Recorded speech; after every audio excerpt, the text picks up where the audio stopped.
তোমরা যারা আমাদেরকে সাহাবা বিদ্বেষী বলো, তোমাদেরকে আখেরাতে আল্লাহর আদালতে আসামির কাঠগড়ায় দাঁড়াতে হবে। আরে এভাবে প্রতিটি মাহফিলে আমরা সাহাবায়ে কেরামের আদর্শ উজ্জীবিত হতে বলি। প্রতি মাহফিলে আমার মনে পড়ে না যে আমি একটা মাহফিলেও এই কথাগুলো বলিনি যে সাহাবাদের মতো হন, তাদের মতো উজ্জীবিত হন। প্রতিটাতেই বলি, প্রতিটাতেই। এরপরও আমাদের কিছু আলোচনা 1 সেকেন্ড, 5 সেকেন্ড, 10 সেকেন্ড, 1 মিনিট কাইটা কয় ওনারা সাহাবী বিদ্বেষী। যে সাহাবাদের আদর্শ উজ্জীবিত হতে বলি, তাদের মতো জিহাদের তলোয়ার নিয়ে যুদ্ধে যেতে বলি, তাদের মতো শাহাদাতের আগ্রহ প্রকাশ করতে বলি, তোমরা যারা আমাদেরকে সাহাবা বিদ্বেষী বলো, তোমাদেরকে আখেরাতে আল্লাহর আদালতে আসামির কাঠগড়ায় দাঁড়াতে হবে। তোমরা মিথ্যা অপবাদ দানকারী, তোমরা তোহমত দাতা। গত পরশুদিন একজন মহিলা সাহাবী নিয়ে আলোচনা করেছি, না গতকালকে, গত রাতে বিজয়নগর ব্রাহ্মণবাড়িয়া একজন মহিলা সাহাবী নিয়ে আলোচনা করেছি। তিনি জেনা করেছেন। জেনা করে নবীজির কাছে এসে বললেন, ইয়া রাসূলুল্লাহ, আমাকে আপনি পবিত্র করুন, তাহহিরনি ইয়া রাসূলুল্লাহ। নবীজি বললেন, এই মহিলা তুমি কি বিবাহিতা? বলে হ্যাঁ। তাহলে তোমাকে হত্যা করা হবে পাথর মেরে, তুমি কি জানো? বলে জানি ইয়া রাসূলুল্লাহ, আমি তো অন্যায় করে ফেলছি, কিন্তু আমি গুনাহ নিয়ে আল্লাহর সামনে দাঁড়াতে চাই না, আমাকে ইসলামের শাস্তি দেন, পবিত্র করেন। নবীজি বললেন, তোমার পেটে কি বাচ্চা আছে? বলে হ্যাঁ। তো বাচ্চার দোষ কি? প্রসবের পরে এসো। কিছুদিন পরে আসলো, নবীজি বললেন তাকে দুধ খাওয়াও, আরো কিছুদিন পরে আসো। বাচ্চার হাতে একটা রুটির টুকরা দিয়ে মহিলা এসে বলে, ইয়া রাসূলুল্লাহ তাহহিরনি, হুজুর আমি কবে মরে যাই বলা যায় না, জেনাকারী হিসাবে মরতে চাই না, আমাকে আপনি পবিত্র করুন। নবীজি অর্ডার দিলেন, তাকে পাথর হত্যা করো। পাথর মারতে শুরু হলো, শরীর থেকে পিনকে দিয়ে রক্ত বের হচ্ছে। রক্তের 1-2 ফোঁটা হযরত খালিদ বিন ওয়ালিদ রাদিয়াল্লাহু তাআলা আনহুর কাপড়ের মাঝে গিয়ে পড়ল, উনার গায়ের মাঝে পড়ল। হযরত খালিদ তখনও মহিলাকে একটু তিরস্কার করলেন, পাপাচারিণীর রক্ত আমার গায়ে পড়ছে। শব্দটা নবীজির কান পর্যন্ত চলে গেল। নবীজি বলেন, মাহিয়া খালিদ লাকাদ তাবাত তাওবাতান। খালিদ থামো। নবীজি ধমক দিলেন, তুমি কাকে পাপাচারিণী বলে গালি দিচ্ছ, তিরস্কার করছো?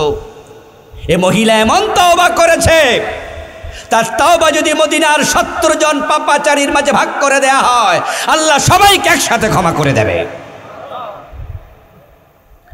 আচ্ছা, এই যে আমি একজন মহিলা সাহাবী জেনা করছে, ঘটনাটা শুনাইলাম, আমি সাহাবীর বদনাম করছি, ঠিক না? সাহাবীর সমালোচনা করছি।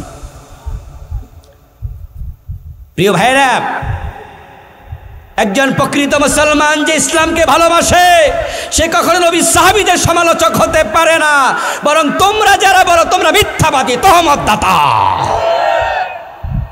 এই জবানের জন্য আল্লাহর কাছে জবাব দিতে হবে। দোস্ত আমার, হাজার হাজার লাখ লাখ মানুষ জান্নাতে যাবে শুধু ইমানের কারণে।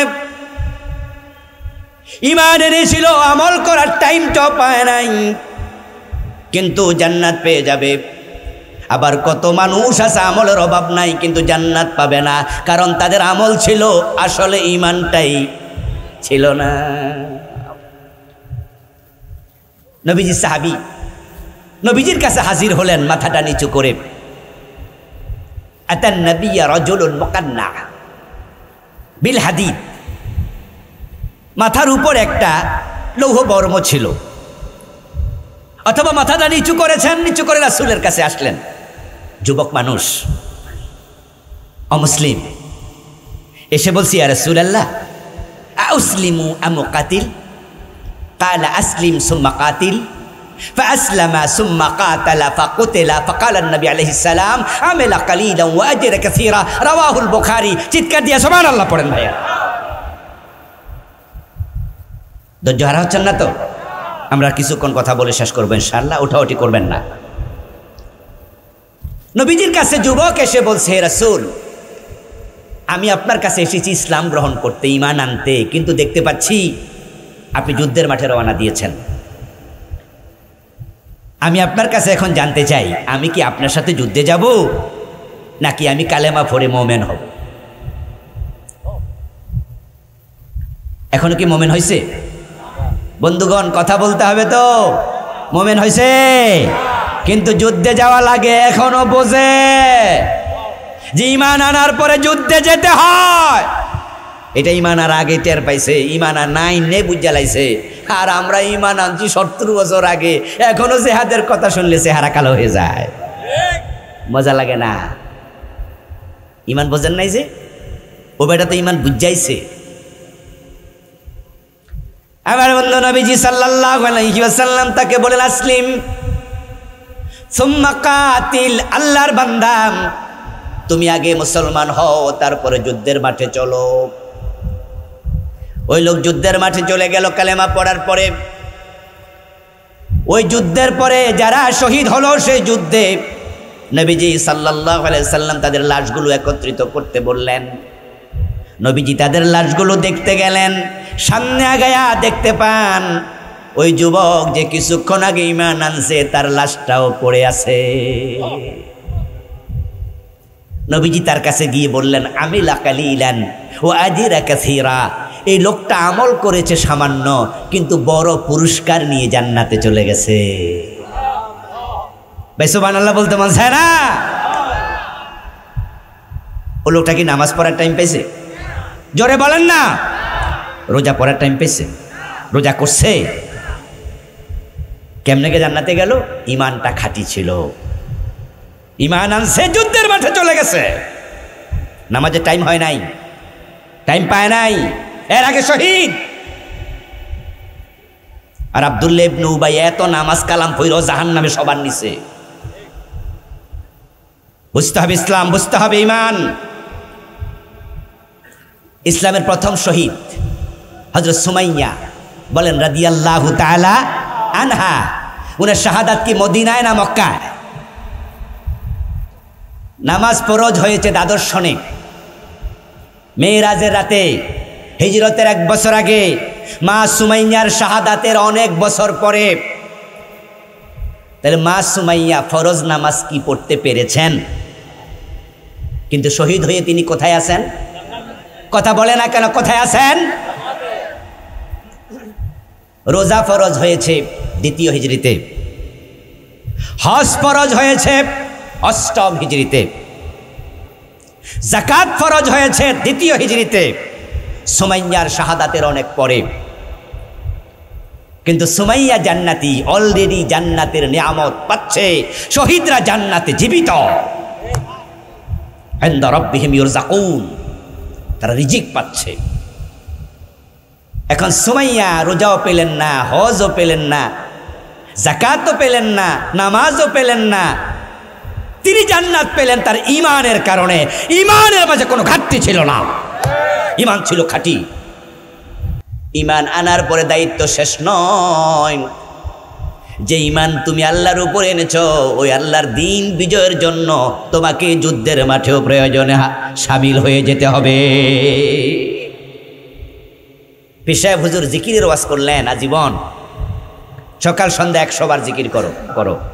হ্যাঁ, ওয়াসাব্বিহুহু বুকরাতাও ওয়া আসীলা, বুকরাতাও ওয়া আশিয়া, ওয়াযকুরুল্লাহা যিকরান কাসীরা।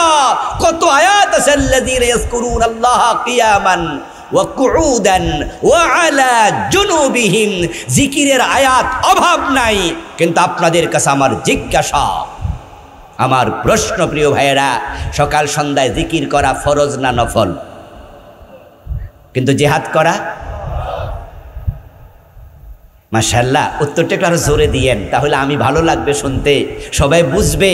সকাল সন্ধ্যায় 200 বার 500 বার জিকির করা এটা ফরজ না নফল? কিন্তু দিন কায়েমের জন্য জিহাদ করা কি নফল না ফরজ? গুরুত্ব কি নফলের বেশি না ফরজের বেশি? তো নফলের ওয়াজ করলে ফরজের ওয়াজ কোথায়?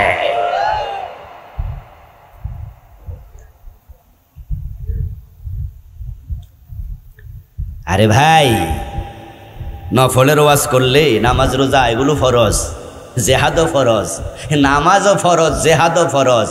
মসজিদে গেলে কল্লা যায় না, মসজিদে গেলে রক্ত যায় না, মসজিদে গেলে চোখ যায় না, হাত যায় না, কিন্তু জেহাদের মাঠে গেলে জীবনটা পর্যন্ত চলে যায়। এই জন্য মুমিনের আসল পরিচয় মসজিদের কোনায় হয় না, মুমিনের পরিচয়, ঈমানের পরিচয় জেহাদের ময়দানে।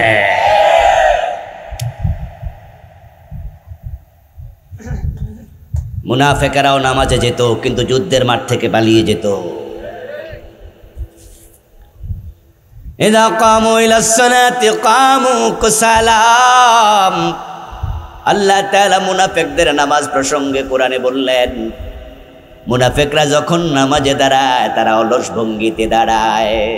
মুনাফিকরা নামাজে যেত, নবীজির পিছনে দাঁড়ায় আব্দুল্লাহ ইবনে উবাইও নামাজ পড়েছে। মুনাফিকরা মিলে মদিনায় একটা মসজিদও বানাইছে আলাদা, এটার নাম কি ছিল? মসজিদে দেরার।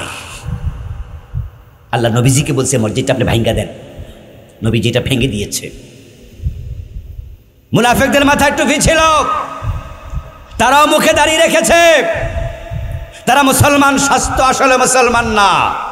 যারা প্রকৃত মুসলিম তারা প্রমাণ করেছে জিহাদের ময়দানে গিয়ে হাসতে হাসতে আল্লাহর জন্য জীবন উৎসর্গ করে। এই জিহাদটা কেন হয়? এই জিহাদ হইলি ইলাই কালিমাতিল্লাহ। জিহাদ হয় আল্লাহর জমিনে আল্লাহর দ্বীনের বিজয়ের জন্য। নবীজি বলেছেন, আল ইসলামু ইয়ালু ওয়ালা ইউলা আলাইহি। ইসলাম হচ্ছে এমন একটি ধর্ম যেটা পৃথিবীতে বিজয়ী হতে এসেছে, পরাজিত হতে নয়। হাদিস, আমি আবার বলছি, আমাদের প্রিয় নবীর ঘোষণা, আল ইসলাম ইয়ালু, ইসলাম বিজয়ী হবে, ওয়ালা ইউলা আলাইহি, ইসলাম পরাজিত হবে না, পরাজিত হতে আসে নাই। আপনাদের সাথে আমার বিনয়ের সাথে প্রশ্ন, বাংলাদেশের 54 বছর বয়স, এদেশে ইসলাম 54 বছর ধরে বিজয়ী না পরাজিত? যারা বোঝেন তারা জবাব দেন, ইসলাম বাংলাদেশে বিজয়ী অবস্থায় আছে না পরাজিত? কোরআন দিয়ে, ইসলাম দিয়ে দেশের সচিবালয় চলে, আদালত চলে, বঙ্গভবন চলে, গণভবন চলে, মন্ত্রণালয় চলে, হাইকোর্ট, জজ কোর্টে আদালতে রায় হয়। কোরআন দিয়ে অর্থনীতি চলে, কোরআন দিয়ে শিক্ষানীতি চলে। এখানে ব্রিটিশ আইন বিজয়ী। 54 বছর বাংলাদেশ যারা চালাচ্ছে তারা ব্রিটিশ লয়ে চালাচ্ছে। আল্লাহর আইন হচ্ছে কেউ চুরি করলে হাত কেটে দাও, ব্রিটিশদের আইন হচ্ছে চুরি করলে জেলে দাও। যদি ইসলাম বিজয়ী থাকতো তাহলে কি জেলে দিত না হাত কাটতো? বাংলাদেশে কি জেলে দেয় না হাত কাটে? জেলে দেয়। নবীজি মুহাম্মদ সাল্লাল্লাহু আলাইহি ওয়াসাল্লাম তো বললেন, আমি কোরআন এবং হাদিস সুন্নাহ রেখে যাচ্ছি, যতদিন তুমি সত্যের উপরে থাকতে চাও ও দুটাকে আঁকড়াইয়া ধরো। এখন নবীজির হাদিসে আছে যে কেউ মদ পান করলে তাকে 80 বেত্রাঘাত করো। আর বাংলাদেশের আইন, ব্রিটিশ আইন হলো যদি অনুমতি নিয়ে মদ খায় কোনো অসুবিধা নাই, আর যদি অনুমতির বাহিরে মদ খায় তাহলে জেলে দাও। তাই যারা হোটেল সোনার গায়ে খায় তাদের জেলও হয় না, যারা রাস্তায় দাঁড়ায় খায় পুলিশ নিয়ে তাদেরকে জেলে দেয় 15 দিন, 20 দিন, 1 মাস পরে ছাড়া পায়। ইসলামের আইন হলো 80 বেত। 54 বছরের বাংলাদেশে মাদক সেবীকে 80 বেত দিয়েছে এমন আদালত একটাও কি আছে? এতে প্রমাণ হয় এখানে ইসলাম বিজয়ী না পরাজিত। আচ্ছা, এই যে ইসলাম বাংলাদেশে পরাজিত, এই জন্য কি আল্লাহর কাছে আমাদেরকে জবাব দিতে হবে না? আরে ভাই, এটা যদি ইন্ডিয়া হতো তাহলে আল্লাহ আমাদেরকে হাশরের ময়দানে যদি জিজ্ঞাসা করতে, এই জবাব দাও, আমি তো বলেছি আনাকিমুদ্দিন ওয়ালা তাতাফাররাকু ফি, দিন কায়েম করে, ইসলামকে বিজয় করলি, ইউযহিরাহু আলাদ-দীন কুল্লি, কাতিলুহুম হাত্তা লা তাকুনা ফিতনা ওয়া ইয়াকুনা আদ-দীনু কুল্লুহু লিল্লাহ। আমি বলেছিলাম দিন বিজয় করো, ফিতনা দূর করো, কিতাল করো। কি করছো? তো ভারতের মুসলমানরা বলবে, আল্লাহ আমরা তো এখানে সংখ্যায় অল্প ছিলাম, আমরা তো 10-12% ছিলাম, বাকি তো 88-90% ছিল হিন্দু, বৌদ্ধ, ইহুদি, খ্রিস্টান। তো আমরা তোমার দিন কেমনে বিজয় করি এটা তো তুমিও জানো আল্লাহ, আমরা পারি নাই। আল্লাহ তখন বলবে, ওকে ঠিক কথা, কিন্তু বাংলাদেশের মুসলমানদেরকে জিজ্ঞাসা করলে কি বলতে পারবেন যে এখানে মুসলমান ছিল না? এখানে তো আমরা 92% মুসলমান। এখন এই দেশে ইসলাম বিজয়ী না হওয়ার জন্য এদেশের মুসলমানদের দায়ভার আছে না নাই? এই জন্য তো আমরা দিন বিজয়ের কথা বলি, জিহাদের কথা বলি। সমাজে অন্যায় অনাচার চলবে আর আপনি চুপ করে মসজিদের কোনায় জিকির করবেন, চলবে না। এরপরও কেউ কেউ বলো হুজুর ইসলাম কায়েম হয় নাই, দিন বিজয়ী হয় নাই, তবে আমরা তো দোয়া করছি আপনারা লাইগা, আপনারা যান আমরা আসি তো আসেন। কয় না না, আমরা দোয়া করতেছি। আর ইসলাম বিজয় হোক এ দেশে কে না চাই? যে আমার সামনে আপনারা বসে আছেন, আমি জানি ইসলাম বিজয় হোক কে কে চান। এটা বললে সবাই হাত তুলবে, একজনও বাদ থাকবে না। কিন্তু যদি বলি তাহলে বিজয়ের জন্য আর সবাই একসাথে চলেন, তখন আবার কেউ কেউ বলবো হুজুর তাহলে একটু বউয়ের সাথে পরামর্শ করে আসি।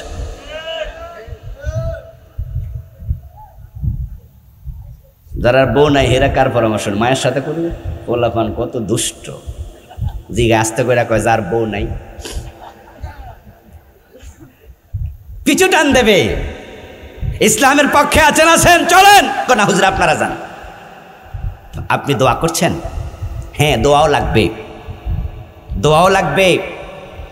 তবে নবীজি কি যুদ্ধের মাঠে গিয়ে দোয়া করছেন না মসজিদের কোণে বসে? বলুন তো দেখি। ইয়েস, দিন বিজয়ের দোয়াটা মসজিদের কোণে হয় না, না জিহাদের ময়দানে করা লাগে। আচ্ছা, সাহাবাদের যে এই অপ্রস্তুত অবস্থা, এটা নবীজি কি জানতেন না? প্লিজ কথা বলতে হবে। রাসূল জানতেন তো? আল্লাহ তাআলা যখন ওনাকে নির্দেশ দিলেন যুদ্ধে যান, নবীজি তখন তো সাহাবাই কেরামকে নিয়ে মসজিদের কোণায় ঢুকে বলতে পারতেন যে আল্লাহ আমরা আবু জেহেলদের সাথে যুদ্ধে পারবো না, ওরা অনেক লোক, ওরা অনেক বাহাদুর, তারা অনেক দুর্ধর্ষ, তাদের তলোয়ার আছে বড় বড়, ওদের ওট আছে, ঘোড়া আছে, এবং আবু জেহেল সেখান থেকে মক্কা থেকে 1000 লোক নিয়ে আসতেছে। আল্লাহ আমাদেরকে এত বড় দায়িত্ব দিও না। আল্লাহ আমরা দোয়া করি, তোমার ক্ষমতার অভাব নাই, মরুভূমিতে একটা সাইমম জ্বর তুলে দাও, জ্বরের মাধ্যমে ওদেরকে কুপকাত করে দাও, পরাজিত করে দাও। সাহাবারা বলতো আমিন আমিন আমিন। নবীজি কি মসজিদের কোণে ঢুকে দোয়াটা করছেন না যুদ্ধের মাঠে গেছেন? এখন দিন বিজয়ের জন্য আমাদের যুদ্ধের মাঠ পর্যন্ত প্রয়োজনে যাওয়া দরকার আছে না নাই? নাকি শুধু মসজিদে দোয়া করলে হইব? দোয়া লাগবে, তবে জায়গা মতো যাইয়া। নবীজি চলে গেলেন। তিনি জানেন আল্লাহর সাহায্য পাওয়ার জন্য আল্লাহর সত্য হচ্ছে ইনতানসুরুল্লাহ ইয়ানসুরকুম, যদি তোমরা আল্লাহকে সাহায্য করো দেন আল্লাহ তোমাদের সাহায্য করবেন। আল্লাহর সাহায্য মানে হলো দিনের জন্য সামনে আগাও। মানুষ যখন 1 বিঘত আগায়, আল্লাহ তখন 1 হাত আগায় আসে। আগে শুরু করো তোমরা। নবীজি চলে গেলেন যুদ্ধের মাঠে, ব্যূহ রচনা হলো 1000। নবীজি এবার বুঝলেন যে এই দুর্বল লোকদেরকে দিয়ে দুর্ধর্ষদের বিরুদ্ধে জয় হওয়া সম্ভব নয়। এই জন্য তিনি তখন এবার দোয়া করতে শুরু করলেন। বদরের দিন নবীজি সেদিন বদরের মাঠে 2 হাত আসমানের দিকে তুলে দোয়া করেছে। আমাদের কিছু কিছু আলেম 2 হাত তুলে দোয়া করতে চায় না। ওনারা বলে হুজুর দোয়া করেন, কয় না না দোয়া করতাম না, মানে হাত তুলে দোয়া করতে চায় না। আরে ভাই, আমাদের বাংলাদেশে যেমন 5 ওয়াক্ত নামাজের পরে সালাম ফিরাইয়াই হাত তোলে, এইটা হাদিসে নাই। কিন্তু আপনি হাত কোনোদিন তুলবেন না, এটা কোথায় পাইলেন? নবীজি হাত তুলে দোয়া করেছেন এমন জায়গা অসংখ্য, তার মাঝে বদরের দিন একটা। নবীজি হাত তুললেন, দোয়া শুরু করলেন সাহাবাদেরকে সাথে নিয়ে। আল্লাহুম্মা আনজিজ ওয়াদাক ইন্না ওয়াদাকাল হক, আল্লাহ তোমার ওয়াদা পূর্ণ করো, তোমার ওয়াদা সত্য। ইন্নাকা কুলতা ফিল কুরআন ওয়া কানা হাক্কান আলাইনা নাসরুল মুমিনিন, আল্লাহুম্মা ইন তাহলিক হাযিহিল আসাবা লান তুবাদা আবাদা। আমার রাসূল এমন ভাবে দোয়া করতে শুরু করলেন, হাত এত উপরে তুললেন যে উনার বগলের শুভ্রতা প্রকাশিত হলো। উনার গায়ে যে চাদর ছিল, চাদরের একটা অংশ কাঁধ থেকে মাটিতে পড়ে গেল। হযরত আবু বকর সিদ্দিক রাদিয়াল্লাহু তাআলা আনহু উনি আগায় আসলেন, নবীজির কাঁধের মাঝে চাদরটুকু তুলে দিয়ে বললেন, ইয়া রাসূলুল্লাহ, হাত নামান, আমার বিশ্বাস দোয়া কবুল হয়ে গেছে।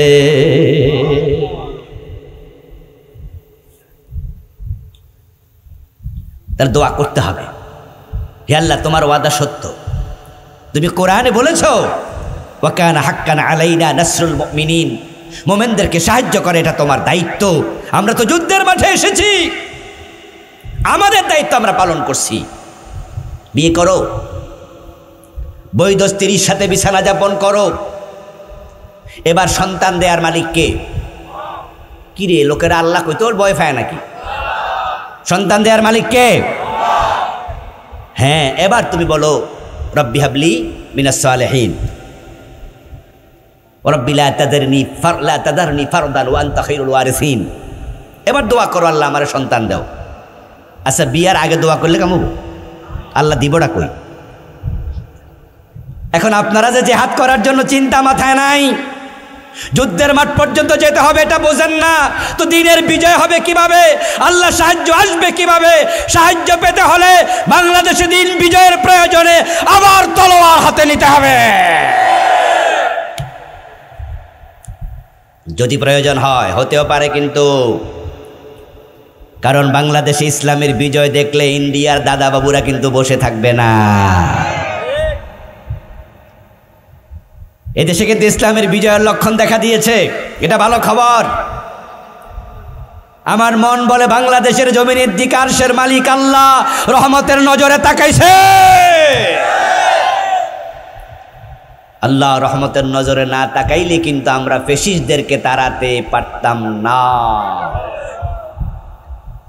কারণ বাংলাদেশের অধিকাংশ মানুষের মনে চিন্তা ঢুকে গেছিল, এই বেডি মনে মরার আগে আর ছাড়বে না। কি এরকম একটা চিন্তা ঢুকছিল না?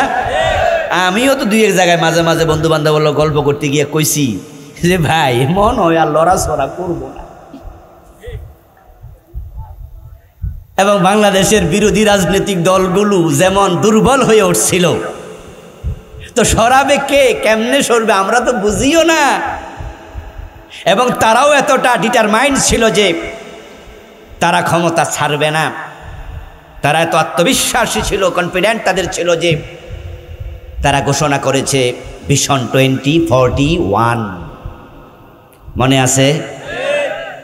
2000 বলেন না, 2000 এখন চলে কত? তাহলে আরো কত বছর আগে এসেছিল? মানে আরো 16 বছর। তাদের কনফিডেন্ট লেভেল দেখেন। এবং তাদের দ্বিতীয় বড় নেতা তিনি তো বলেছিলেন, কিসের আন্দোলন? এবছর না সে বছর মানুষ বাঁচে। এই ডায়লগ আপনাদের মনে আসেনি? বলেছিলেন পালাবো না, বলেন নাই? আসলে তো আমরাও বুঝছি যে আসলে পলাইবো না, কিন্তু আরশের মালিক রহমত দিয়ে তাকায় আছে আমাদের দিকে। জুলুমের বিপরীতে আল্লাহ দাঁড়িয়েছে, আল্লাহ মজলুমদের সঙ্গী হয়ে গেছে। শুধু পালায়নি, তাদের এখন নাম নেয়ার সাহসটাও এদেশে আর নেই। ঠিক তার বিপরীতে আমরা কি দেখি? তাদের পালানোর বিপরীতে আমরা ইসলামের নতুন সূর্য উঠতে দেখছি বাংলাদেশে। ঢাকা বিশ্ববিদ্যালয়ের নির্বাচন, জাহাঙ্গীরনগরের নির্বাচন, রাজশাহীর নির্বাচন, চট্টগ্রাম বিশ্ববিদ্যালয়ের নির্বাচন, ডাকসু চাকসু, এই জাকসু প্রমাণ করছে আগামীর বাংলাদেশে ইসলাম আসতেছে। ইসলাম আসছে, ঠেকাতে পারবা না। আল্লাহ রহমতের নজরে তাকাইছে। হাদিসে পাওয়া যায় মানুষের অন্তর আল্লাহ দুই আঙ্গুলের মাঝখানে। আল্লাহ যেদিকে চান সে অন্তরটা ঘুরাইয়া দেয়। আমাদের মন বলে যে আল্লাহ এবার ইসলামের দিকে ঘুরাইয়া দিচ্ছে। আজকে দুপুরের কথা বলছি, কারণ বাজারে একটু ব্যাংকে কাজ ছিল। তারপরে বাসায় ফেরার পথে রিকশায় উঠলাম, বাসার সামনে রিকশাওয়ালা নামাবে। এখানে আসার পরে একটু আপনার হালকা যানজট। কিসের যানজট? রিকশা চলছে না সামনের দিকে, বলছে ছাত্ররা আন্দোলন করতেছে। কিসের আন্দোলন বলতে পারে না, রিকশাওয়ালা বলছে আন্দোলন করতেছে স্যার, এজন্য যানজট। তো এরপরে ধাক্কা মাক্কা দিয়া ঠেলা মেলা আমার রুমের সামনে, বাসার সামনে পর্যন্ত গেছে। আমি তাকে পকেট থেকে বের করে টাকা দিচ্ছি, তখন হে বলতেছে এই দেশে আন্দোলন ফান্দোলন এগুলো কমবে না, এজন্য সিদ্ধান্ত নিয়েছি আগে যারা আছিল ওরা ভোট দিব না, এবার ইসলাম আলাদেরকে দেব। আমি তাকে বললাম তাই নাকি? বলে সিদ্ধান্ত হুজুর ফাইনাল করে লেছি। যে জাহাঙ্গীরনগর বিশ্ববিদ্যালয় ইসলামের নাম নেওয়া যেত না, এই জাহাঙ্গীরনগরকে বলা হতো বামদের আতুর ঘর। আমি জাহাঙ্গীরনগরের পাশে সাভারে 14 বছর এক মসজিদের খতিব ছিলাম। এই সুবাদে জাহাঙ্গীরনগরের মাটি আমার খুব পরিচিত জায়গা। কত ডজন ডজন বার গিয়েছি, বাচ্চা কাচ্চা নিয়ে বিকালে ঘুরতেও যেতাম, অতিথি ফাঁকি দেখতে যেতাম, পাশেই তো থাকি। ওখানে ইসলামের নামে একটা সাবজেক্ট নাই, এখনও নাই। ইসলামের ইতিহাসও নাই, ইসলামিক স্টাডিজও নাই, আরবি সাহিত্যও নাই। মনে হয় যেন এক বিচ্ছিন্ন দ্বীপ, এবং পরিবেশ এতটা নোংরা। একটা ছেলে 100 জন মেয়েকে দর্শন করে দর্শনের সেঞ্চুরি সেলিব্রেট করেছে, উদযাপন করছে। জসিমউদ্দিন মানিক মুরব্বী খুব মনে রাখছে নাম সব। আসলে মানিক না, এটা সাই। সাই বুঝেননি? কয়লা, কয়লা, এটা কি মানিক? কিন্তু আমরা কি দেখলাম? আলহামদুলিল্লাহ এবারের নির্বাচনে ওই জাহাঙ্গীরনগর ইসলাম ওয়ালাদেরকে বিপুল বুড়ে পাশ করিয়েছে। ডাকসুতে তাই হয়েছে। 4টি বিশ্ববিদ্যালয় নির্বাচন বড় বড় একসাথে পাশ করা প্রমাণ করে এবার আল্লাহ যুবক যুবতীদের অন্তরটা ইসলামের দিকে ঝুঁকিয়ে দিছে।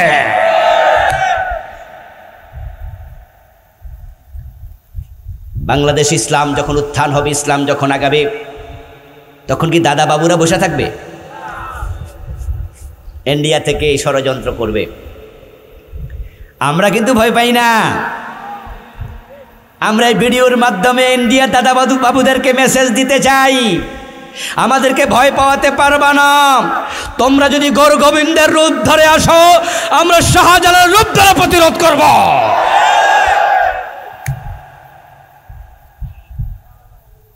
গজওয়ায়ে হিন্দের জন্য জিহাদি মনোভাব তৈরি করা দরকার আছে না নাই? নাসরুম মিনাল্লাহি ওয়া ফাতহুন করিব।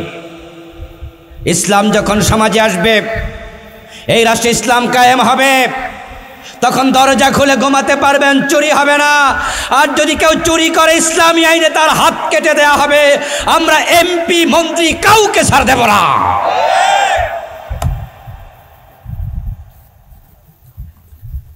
নবীজি সাল্লাল্লাহু আলাইহি ওয়াসাল্লাম আমাদেরকে জিহাদ শিখিয়েছেন তিনি ঈমান। এবার আপনাদের কাছ থেকে আমি জানবো, ঈমান আগে না জিহাদ আগে?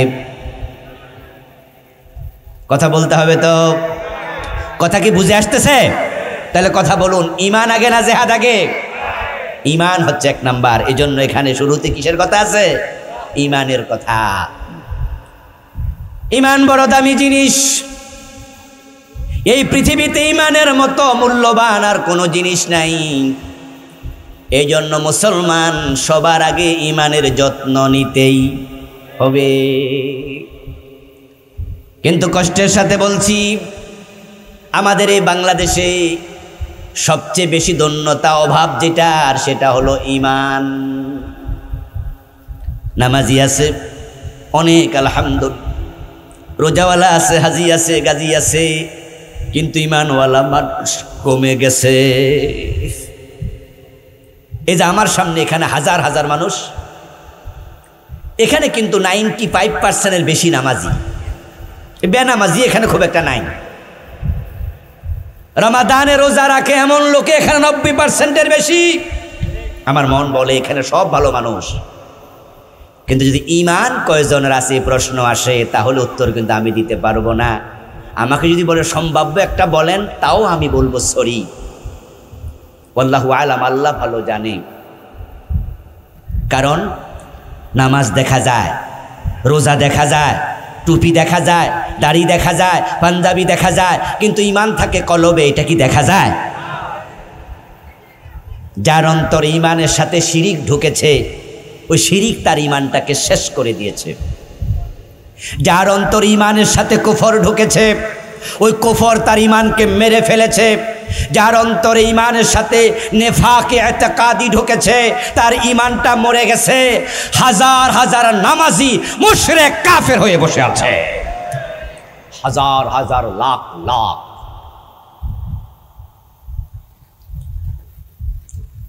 নবীজি এর জন্য বলছেন, ইয়াতি আলান নাসি জামানুন ইয়াজতামিউনা ফিল মাসাজিদি লাইসা ফীহিম মুমিনুন। এমন একটা জামানা আসবে, যে জামানার মানুষগুলো মসজিদে জামাতের সাথে নামাজ পড়বে, কিন্তু ওই মসজিদে একজনেরও ঈমান থাকবে না। ইমামেরও ইমাম সাহেবের ইমাম নাই, মুয়াজ্জিনেরও নাই, মুসল্লিরও নাই। এমন একটা জামানা আসবে। নবীজি আরো বলছেন, তাকুনু বাইনা সাআতি ফিতান কাকতাইল লাইলিল মুসলিম ইউসবিহু ফিহা আর-রাজুলু মুমিনান ফায়ুমসি কাফিরা ওয়া ইউমসি মুমিনান ফায়ুসবিহু কাফিরা। এমন একটা জামানা আসবে, যেই জামানার মানুষগুলো সকাল বেলায় মুমিন থাকবে, সন্ধ্যা বেলায় কাফের হয়ে যাবে। আপনাদের কাছে আমার জানতে চাওয়া, যারা বোঝেন তারা একটু অনুমান করে বলেন আর কি, সে জামানা আসবে না এসে গেছে? মসজিদে মানুষ নামাজি থাকবে, মুমিন থাকবে না, একজনও না। এমন মসজিদ বাংলাদেশে আছে না নাই? ঢাকার বকশীবাজারে গেলে পাবেন কাদিয়ানীদের মসজিদ, 5 ওয়াক্ত নামাজ হয়, ইমামও কাদিয়ানী, মুয়াজ্জিনও কাদিয়ানী, মুসল্লিও কাদিয়ানী। মুমিন আছে কয়জন? কে কোন জায়গায় কাফের হয়ে যায় বলা কঠিন। এই যে কয়দিন আগে আমাদের একজন নেতা টেলিভিশন চ্যানেলের সাক্ষাৎকারে তিনি দুনিয়ার মানুষকে জানান দিয়া দিলেন, তিনি ঘোষণা দিয়ে বললেন, আমরা শরিয়া আইনে বিশ্বাস করি না। আচ্ছা, এই জাতীয় একটা সাক্ষাৎকার কি আপনারা শুনেছেন? যারা শুনেছেন তারা একটু আওয়াজ করে বলেন, শুনেছেন? তাহলে এখানে হাজার হাজার লোক শুনেছে। আচ্ছা, শরিয়া আইনে বিশ্বাস না করলে ঈমান থাকে? ঠুস করে ঈমানটা চলে গেল। এখন বলুন তো, যারা শরিয়া আইনে বিশ্বাস করে না, ওদেরকে যদি আপনি সাপোর্ট করেন, তাদের পক্ষ নেন, আপনার খবর কি? খুব জটিল।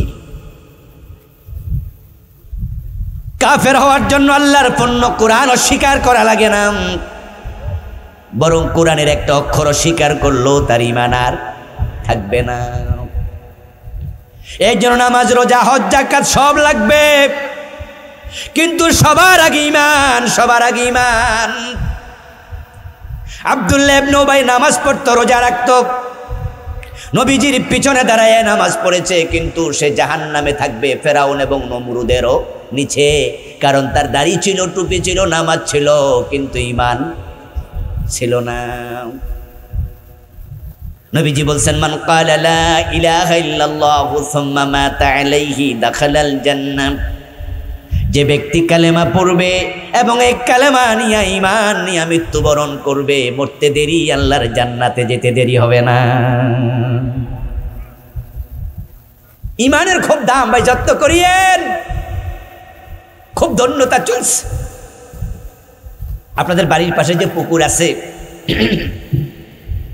এক গ্লাসে করে পুকুরের পানি নিয়েন, এক গ্লাস। খাল আছে বাড়ির পাশে, খালের এক গ্লাস পানি নিয়েন। পানি নিয়ে দেখবেন যে পানি কত সুন্দর পরিষ্কার পানি, কিন্তু খাইলে ডায়রিয়া হয়ে যেতে পারে। কারণ এটা যত পরিষ্কার দেখা যাক, এর মাঝে জীবাণু, কথা বলে না ভাইয়েরা, জীবাণু আছে। আচ্ছা, খালি চোখে দেখা যায়? দেখছেন না? আপনি বলছেন যে পানি তো ভালো হইতো, সুন্দর হইতো। ও দোস্ত, সামনে টুপিওয়ালা, দাড়িওয়ালা 92% মুসলমান, অভাব নাই। কিন্তু কোরআন হাদিসের মাইক্রোস্কোপ চোখে দিয়া যদি তাকাই সামনের দিকে, তাহলে দেখি মুসলমান ইমানওয়ালার বড় অভাব। আমি তো বলি 92% মুসলমান লাগে না। প্রকৃত মুসলমান যদি 51% থাকতো, কত আগে বাংলাদেশে কোরআনের আইন কায়েম হয়ে যেত।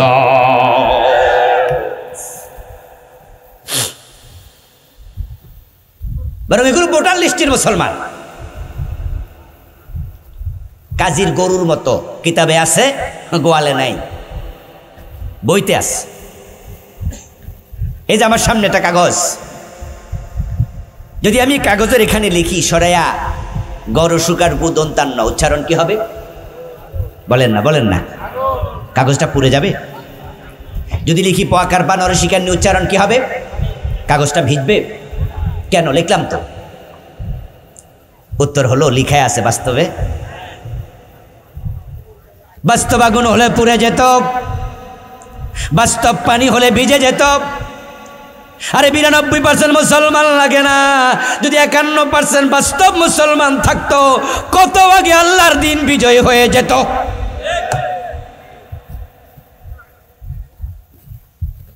আপনি নামাজে আল্লাহরে মানেন, আপনি আদালতে মানেন না। আপনি নামাজে রোজা আল্লাহরে মানেন, আপনি ব্যবসায় মানেন না, আপনি রাজনীতিতে অর্থনীতিতে মানেন না। যারা ইসলাম কিছু মানে কিছু মানে না, তারা আসলে প্রকৃত ঈমানদার না। কোরআনে আল্লাহ বলছেন, ইয়াকুলুনা নুমিনু বিবাদিন ওয়া নাকফুরু বিবাদিন ফামা জাযাউ মান ইয়াফআলু যালিকা মিনকুম ইল্লা খিজয়ুন ফিল হায়া ويقولون نؤمن ببعض ونكفر ببعض يريدون أن يتخذوا بين ذلك سبيلا أولئك هم الكافرون حقا। নাউজুবিল্লাহ পড়েন। এটা সুবহানাল্লাহর আয়াত না, এটা নাউজুবিল্লাহর আয়াত। নাউজুবিল্লাহ মানে কি? আমি আল্লাহর কাছে ফানা চাই যেন আমি তাদের মতো না হই। আল্লাহ বলছে তারা কিছু লোক আছে বলবে ইসলাম মানি না, তা না, তবে সবটা মানতে কি আর পারি? আর হুজুররা তো কইবই, সব কি আর মানা যায়? এমন কথা বলার লোক আছে না নাই? এ বলো মানি না, কই না না, এটা কইলে আবার কাফের হইয়া যাবো, এইটা কই না। নামাজ মানুনি কো মানি, রোজা মানি, তো আল্লাহর জমিনে আল্লাহর আইন চলুক, হুজুর রাজনীতির কথা না কইলে হয় না, এইটা আর মানে না। আল্লাহ বলে তারা কিছু মানবে কিছু মানবে না, তারা মাঝখানে রাস্তা তালাশ করে। আরে মানলে পুরা মান, না মানলে দূরে যা, মাঝখানে থাকার কোনো রাস্তা নাই। যারা পুরা মানে না, কিছু মানলে লাভ নাই, উলাইকা হুমুল কাফিরুনা হাক্কা। ফতুয়া কার? আরে ঘোষণাটা কার? এই জমিনে সবচেয়ে দামি জিনিস ঈমান, সবচেয়ে বড় চোর শয়তান। সে মানুষের ঈমান চুরি করে ফেলে। কার ঈমান কখন চুরি করে নিয়ে যায় বলা যায় না। এই জন্য ঈমান শিখতে হবে, ঈমান পড়তে হবে। একজন বিখ্যাত সাহাবী জুনদুব ইবনে আব্দুল্লাহ রাদিয়াল্লাহু তাআলা আনহু, তিনি বলছেন, কুন্না মা'আন নাবিয়্যি সাল্লাল্লাহু আলাইহি ওয়াসাল্লাম ওয়া নাহনু ফিতয়ানুন হাযাবিরা ফাতাআল্লামনাল ঈমান ক্বাবলা আন নাতাআল্লামাল কুরআন সুম্মা তাআল্লামনাল কুরআনা ফাজদাদনা বিহি ঈমানা। আওয়াজ দিয়া সুবহানাল্লাহ পড়েন। জুনদুব বলেন, আমরা কতিপয় যুবক নবীজির সাথে ছিলাম, আমরা রাসূল থেকে ঈমান শিখেছি কোরআন শিখার আগেই। আগে কি শিখেছি? তাআল্লামনাল ঈমানা ক্বাবলা আন নাতাআল্লামাল কুরআন। কোরআন আমরা শিখেছি, তবে কোরআন শিখার আগে কি শিখেছি? তাহলে ঈমান কি শুধু আনার জিনিস না শিখার জিনিস? ইয়েস, ঈমান শিখার জিনিস, তারপরে আনার জিনিস।